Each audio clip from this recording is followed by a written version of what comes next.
And the Westcountry tonight has obtained figures which show the number of children in our region who are involved in crime. More than 140 under 12s have been arrested in the Avon and Somerset police area in the last 2 years. The offences include rape, possession of a firearm, GBH, burglary and indecent assault.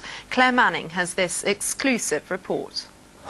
Since 2010, 143 children aged 12 or under have been arrested in Avon and Somerset, and 22 of those were charged.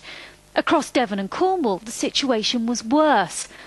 In Dorset, there were 101 arrests, with 18 later charged.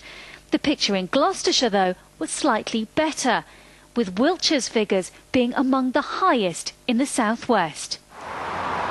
Break those figures down, and what it means is that since 2010, 746 children aged 12 or under have been arrested in the Westcountry, with 156 of those children eventually being charged.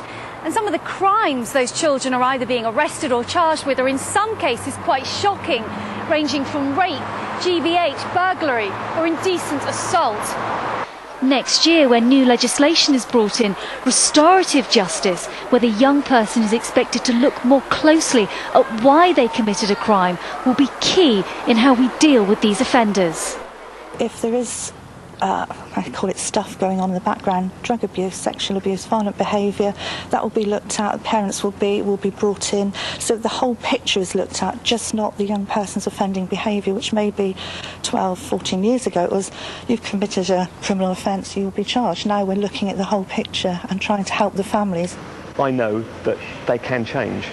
They don't always change, and sometimes the work we do doesn't show until a little bit later on, so that they might continue to offend through their teens, but actually the work we do may impact on what happens as they grow up, mature and get their own families.